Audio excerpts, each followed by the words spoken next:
Hello everyone, मैं doctor Mayuri Tiwari. Welcome to my channel. मैं आज आपको प्लांट किंगडम की एक बहुत इम्पॉर्टेंट मेडिसिन एकोनाइट नेपेलस के बारे में जानकारी देना चाहती हूँ। दोस्तों, एकोनाइट नेपेलस जो है वो एक प्लांट से तैयार हुई मेडिसिन है जिसके जो सिम्टम्स रहते हैं, अगर अपन वो पेशेंट में वो सिम्टम्स मिल रहे हैं तो उस पेशेंट के किसी भी डिसीज में वो मेडिसिन काम करती है। एकोनाइट जो नेपेलस है उसका सबसे फर्स्ट सिम्टम है फियर, डर। यानी ऐसे पेशेंट में फियर की बहुत अधिक मात्रा पाई जाती है। कोई भी डिसीज उसकी शुरू हो रही है, अगर फियर से चालू हो रही है तो ऐसे पेशेंट को एकोनाइट नेपेलस बहुत सुटेबल है। अगर उनको ये मेडिसिन दिया जाए तो उसको बहुत अच्छा आराम मिलता है। अब डर कैसा कि कुछ पेशेंट ऐसे रहते हैं जो कि रोड क्रॉस करने से डरते हैं, कुछ बच्चे या कुछ बड़े भी ऐसे रहते हैं जो भूत प्रेतों से डरते हैं, मतलब जो अकारण डर है कि जो चीज़ नहीं है उसका भी डर है। इसके अलावा रोड क्रॉस कर रहे हैं तो उनको ऐसा लगता है बार बार कि ये ऐसा ना हो कि हमारा एक्सीडेंट हो जाए। अगर वो घर में भी बैठे हैं तो घर में अगर अकेले खाली कमरे में भी बैठे हैं तो उनको ये बार बार ये ध्यान जाएगा कि कहीं ये फैन मेरे ऊपर तो नहीं गिर जाएगा, कहीं मैं अगर ये फैन गिर गया और मैं मर गया तो। इस प्रकार का डर इनके मन में बना रहता है। इसके अलावा भी इनको जो फियर ऑफ डेथ रहता है, इसका बहुत स्पेशल कैरेक्टर है कि ऐसे पेशेंट को हमेशा अपने खुद के मरने का डर बना रहता है। तो ऐसे पेशेंट को एकोनाइट नेपेलस बहुत सुटेबल रहती है। एकोनाइट का जो नेक्स्ट सिम्टम मिलता है वो एंजाइटी और रेस्टलेसनेस। फियर के अलावा ऐसे पेशेंट में, एकोनाइट के पेशेंट में बहुत अधिक मात्रा में एंजाइटी रहती है। ये एंजाइटी फिजिकली रहती है और साथ में मेंटली भी रहती है। यानी वो पेशेंट अगर मान लो सो रहा है तो सोते सोते वो बार बार करवटें बदलेगा और फिर उसको उस पर बाद भी चैन नहीं मिलेगा तो वो उठेगा, फिर थोड़ा सा चलेगा फिरेगा, फिर आके सो जाएगा, फिर इस करवट फिर उस करवट बार बार बदलता रहता है।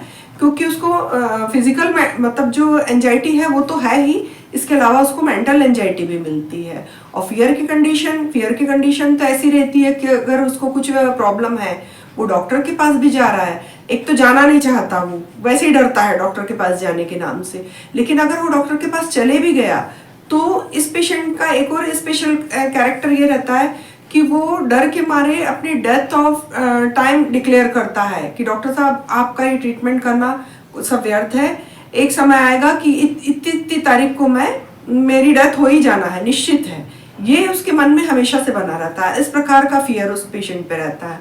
और इसके अलावा रेस्टलेसनेस, मतलब बेचैनी तो इतनी ज़्यादा रहती है उसको कि बार बार वो उठ रहा बैठ रहा और बेचैन हो रहा है। तो इस प्रकार के सिम्टम्स, सबसे ज़्यादा सिम्टम्स जो बेचैनी और भय और एंजाइटी और रेस्टलेसनेस के हैं, ये होम्योपैथी मेडिसिन में सबसे अधिक मात्रा में एकोनाइट में मिलते हैं। ठंडी हवा के झोंके से, यानी बाहर, जैसे अगर हेल्दी पर्सन है, कोई बाहर गया, जैसे ही वह ठंडी हवा में घूमने गया, मान लो वो थोड़ी देर के लिए वॉकिंग के लिए निकले, परंतु वो जैसे ही घर वापस आया, चाहे वो बच्चा हो, बड़ा हो, कोई भी हो, घर वापस आए तो जो डिसीज की शुरुआत है वो अचानक और पूरे प्रबल, मतलब फुल साइन एंड सिम्टम्स के साथ, अगर प्रोमिनेंट रूप से जिस दिन में वो घूमने गए उसी दिन एक दो घंटे बाद आए तो वो बीमार हो गए। यानी सर्दी, खांसी, बुखार, जो भी सिम्टम्स है उसको एकदम सीवियर अटैक हुआ और अचानक वो पूरे वेग से हुआ, तो ये समझ लो कि ये एकोनाइट अगर इस मेडिसिन में दी जाए तो उस पर बेस्ट रिजल्ट है। अब मान लो कोई हेल्दी बच्चा है, वो खेलने के लिए बाहर गया, बाहर से जैसे ही घर आया, मान लो ठंडी हवा में खेल के आया तो उसके कंजक्टिवाइटिस हो गया, आँख बहुत एकदम लाल हो गई, आंखों से वाटर डिस्चार्ज हो रहा है, नेजल डिस्चार्ज हो रहा है, साथ में बर्निंग सेंसेशन है, बर्निंग के सिम्टम्स मिल रहे हैं, या फिर मतलब सर्दी खांसी जुकाम के अलावा कुछ बच्चे ऐसे हैं जो कि ठंडी हवा में खेलने गए और घर आए, वापस आए तो थूक भी नहीं गिटक नहीं पा रहे हैं, कुछ खा रहे हैं तो गले में दर्द हो रहा है। इस टाइप के जो सिम्टम्स हैं, या कुछ ऐसे रहते हैं जो कि सफ़र के लिए गए, ठंडी हवा में बाहर निकले बड़े, और जब घर लौटे तो उनको वात रोग हो गया, जो गठिया का है, वो अचानक एक्यूट अटैक आया, पूरे जॉइंट पेन करने लग गए। कुछ बच्चे ऐसे रहते हैं जो बाहर खेलने गए ठंडी हवा में, घर लौटे तो कान पकड़ के बैठ गए और रोने लग गए। क्यों? क्योंकि सीवियर पेन उनको कान में हो रहा है, मतलब इतना ज़्यादा तेज दर्द हो रहा है। और जब तक कि वो बच्चा बाहर गया नहीं था तब तक कि वो एकदम स्वस्थ था, लेकिन जैसे ही वो घर लौटा तो देखे तो उसको कुछ ना कुछ प्रॉब्लम है। ऐसे ही एक्यूट पेन, अगर मान लो किसी को एब्डोमिनल पेन हो रहा है, तब एकोनाइट मेडिसिन का वर्क शुरू होता है। और एक्यूट इन्फेक्शन और सीवियर पेन और तुरंत सडन अटैक हो रहा है जिस डिसीज में, तो उस पेशेंट को तुरंत एकोनाइट नेपेलस की अपन 4 टैबलेट्स हैं, हर घंटे घंटे में रिपीट करें जब तक कि उसकी प्रॉब्लम थोड़ी कम ना हो जाए। और जब वो कम हो जाए तो फिर उसको ये डोज को कम कर दिया जाए, जैसे दिन में 2 बार दे दें, 3 बार दे दें, डिसीज की सिवियरिटी के हिसाब से फिर उसका डोज अपन कम कर सकते हैं। ऐसे पेशेंट में एकोनाइट नेपेलस बहुत अच्छा वर्क करती है। एकोनाइट में बर्निंग के सिम्टम्स भी मिलते हैं कि जलन के लक्षण अपने को बॉडी के जो जिस भी पार्ट में जो पीड़ित अंग है, चाहे वो शाटिका पेन हो या फिर कोई भी जिस भी पार्ट में पीड़ित है, जैसे हेडेक है, सिर दर्द भी हो रहा है तो उसमें साथ में जलन मिलेगी। अगर मान लो सर्दी खांसी है तो नेजल बर्निंग मिलेगी।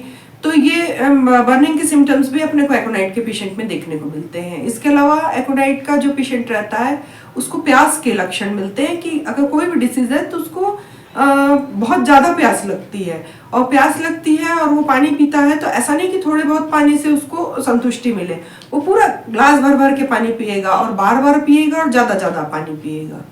इसके अलावा ठंडी हवा में जैसे ही वो पेशेंट बाहर गया तो उसके दांत में अचानक से दर्द शुरू हो गया।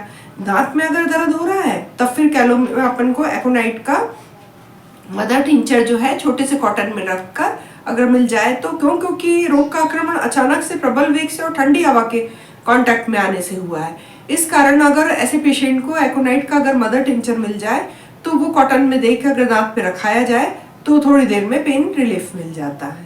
एकोनाइट ये जरूरी नहीं है कि ये शीत प्रधान जो है उसी रोग पे ये काम करे, या ठंडी हवा में जो पेशेंट बाहर घूम रहा है उस पे ये वर्क कर रही है। एकोनाइट का जो सिम्टम्स है वो गर्मी के समय में बहुत अधिक तेज गर्मी पड़ रही है, उसमें भी अगर वो पेशेंट बाहर गया है और घर आया वापस तो अचानक से उसका सिर दर्द करना, डायरिया, डिसेंट्री हो जाना या फीवर हो जाना, लू लग जाना, इस प्रकार के सिम्टम्स भी मिलते हैं अगर अपन को, तो वो भी एकोनाइट का वर्क है। यानी बहुत सर्दी में या बहुत गर्मी में अगर कोई भी रोग का आक्रमण है लेकिन अचानक से हो रहा है, सडन और बहुत सीवियर हो रहा है और फुल साइन सिम्टम्स से पूरे प्रबल वेग से हो रहा है, तब एकोनाइट मेडिसिन जो है वर्क करती है। दोस्तों, एकोनाइट का जो वर्क है लेकिन ये शॉर्ट टर्म वर्क करने वाली मेडिसिन है, इस कारण इसको अपन को बार बार रिपीट करना पड़ता है। जैसे इसकी पोटेंसी की बात करें तो 3x 30 CH 200 इतनी बहुत मेडिसिन इसके मार्केट में अवेलेबल है, परंतु अगर मान लो उसको बार बार रिपीट करना पड़ता है, इस कारण इसकी 30 और 200 पोटेंसी को 2-2 घंटे में, 1-1 घंटे में डिसीज की सीवियरिटी के हिसाब से आप 4-5 डोज दे दिए। उसके बाद फिर जैसे ही रिलीफ लगने लगा पेशेंट को तो फिर धीरे से इसका डोज कम कर देते हैं।